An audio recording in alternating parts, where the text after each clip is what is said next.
Voltamos com o Band Cidade, a entrevista deste sábado, falando sobre o plano diretor da cidade de Manaus.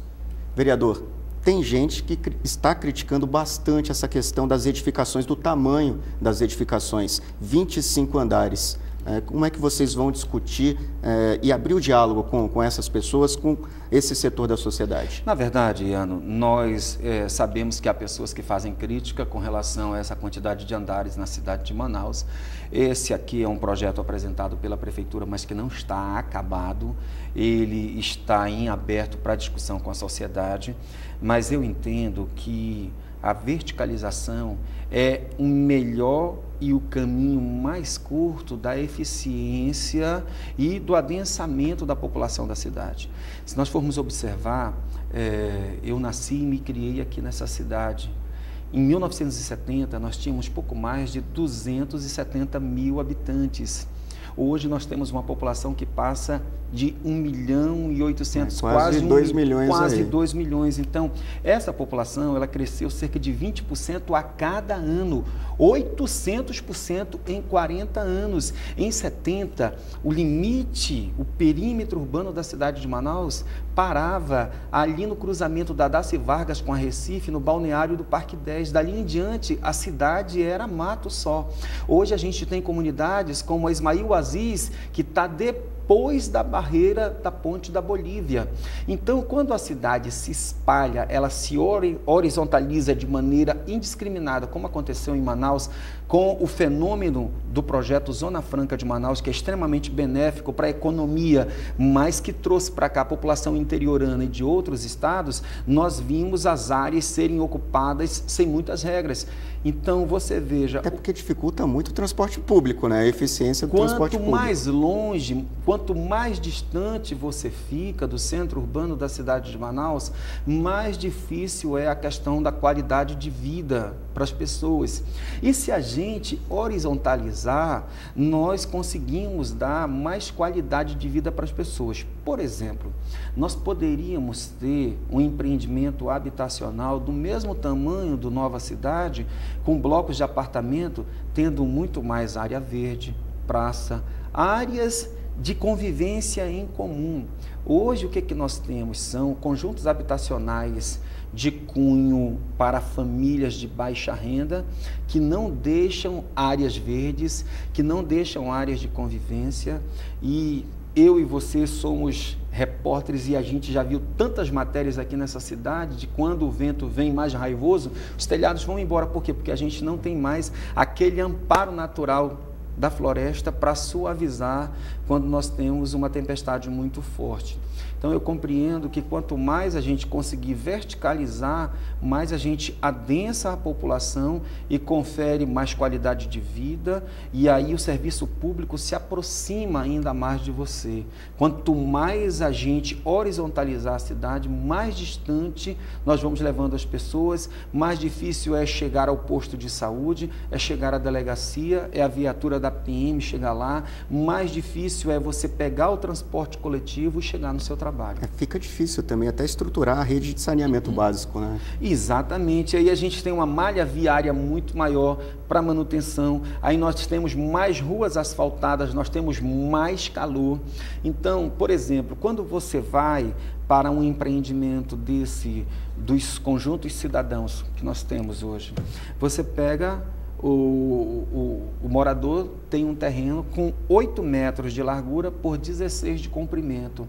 A primeira coisa que ele faz é meter uma calçada em todo o terreno dele e amplia a casa para onde ele quer e cria uma ilha de calor ali dentro, porque o sol, quando bate na calçada, ou ele reflete para cima de quem está em cima dela, se ela for azulejada, tiver cerâmica, ou se for no cimento, ela concentra calor. E essas ilhas de calor, já foi feito um estudo que elas chegam a bater quase 50 graus. E é uma realidade. Se você for fazer, Iano, se você for ter uma visão aérea, por exemplo, de como são os conjuntos cidadãos, o Nova Cidade, a evolução desses aglomerados urbanos em relação aos outros que surgiram se solidificaram a partir da década de 80, como, por exemplo, a Cidade Nova. Numa visão aérea, você vê que os lotes da Cidade Nova, as pessoas ainda encontraram espaço para colocar árvores frutíferas. No Jorge Teixeira, se você vê como era o Jorge Teixeira antigamente, como ele é hoje, há espaço para árvores frutíferas. O próprio mutirão. Aí, quando a gente olha para essa nova configuração das pessoas que saíram da beira dos igarapés e foram para os conjuntos cidadãos, a gente vê que não há esse respeito e essa qualidade de vida. Nós vivemos numa cidade verde, porém não arborizada. Vereador, o que significa essa certidão de habitabilidade? Ela vai favorecer principalmente pessoas que queiram abrir uma empresa, um comércio na cidade? Na verdade, a prefeitura, com essa certidão, ela está buscando a legalidade para os pequenos e médios empreendedores. Vamos lá. Suponhamos que você more numa rua, vamos dizer que você mora na rua General Carneiro, no bairro de São Francisco. Um exemplo simples, aqui próximo da televisão.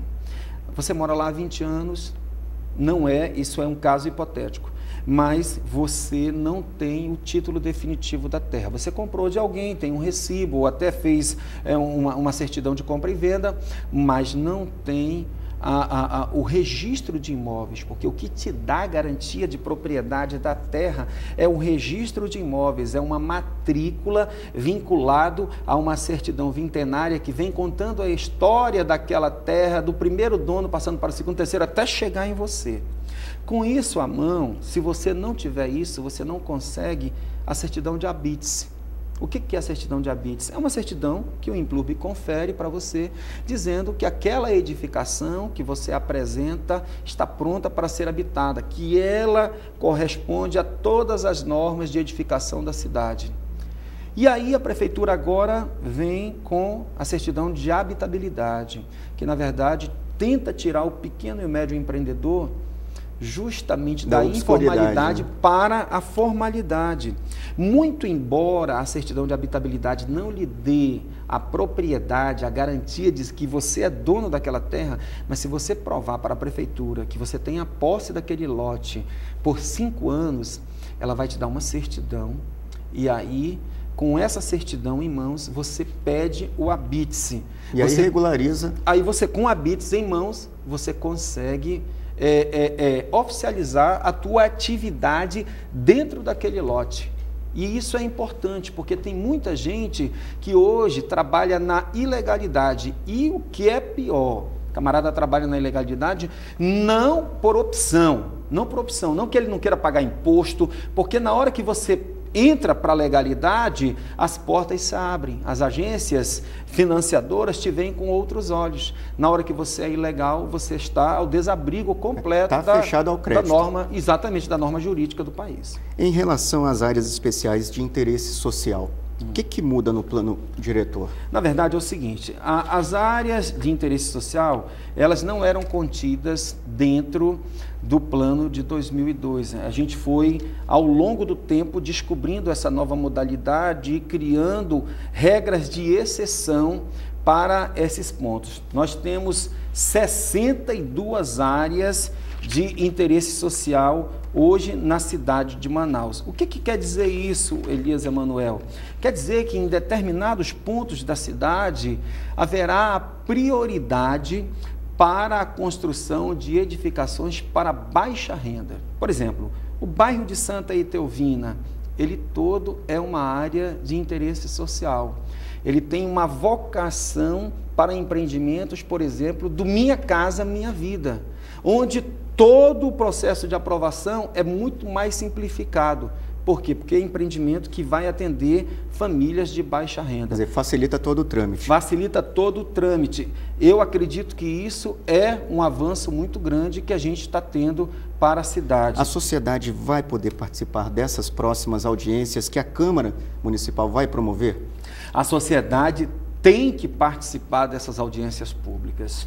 Na terça-feira, nós vamos reunir a comissão para discutirmos todo o trâmite de como serão essas audiências. nós deveremos fazer 7 audiências públicas dentro da Câmara Municipal de Manaus, porque nenhuma outra lei feita pela Prefeitura teve tanta discussão popular quanto esse plano diretor, com 22 audiências espalhadas por toda a cidade de Manaus. Mas agora chegou a hora de legislar. Então, o cidadão comum vai poder ir lá, a Dona Maria do São José, o seu Zé da Compensa, o seu Antônio do Mutirão. É evidente que eles não têm a visão de como emendar, eles não têm o princípio da redação formal de como emendar esse calhamaço, mas a opinião e a visão deles nos chegará em forma de sugestão e a gente vai formatar e nós teremos a emenda para o plano diretor. Até então, porque, vereador, tiveram alguns pontos que foram pouco falados nesse texto original. Tá?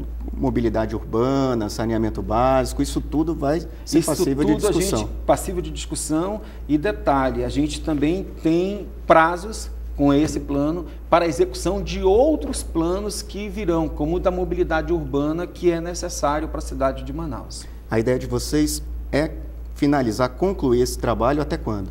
Nós queremos concluir esse trabalho até dezembro deste ano. Nós temos 180 dias. O plano já está na casa há 15 dias, mais ou menos. Então, a priori, pelo prazo nos dado pela Justiça, nós podemos devolver esse projeto para o prefeito até meados de fevereiro.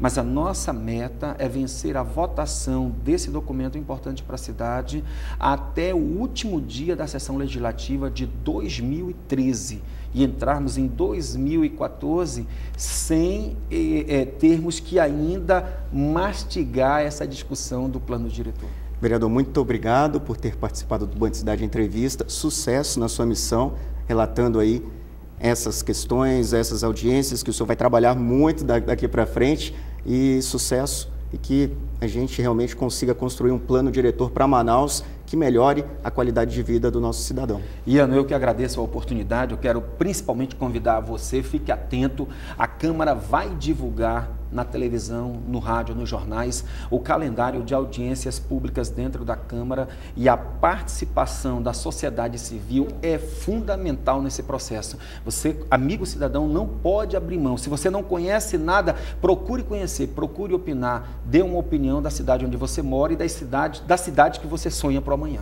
Muito obrigado, boa noite. Obrigado. O Band Cidade Entrevista deste sábado fica por aqui. Você acompanha agora as notícias do Brasil e do mundo no Jornal da Band. Tenham todos uma boa noite, um ótimo fim de semana e até semana que vem.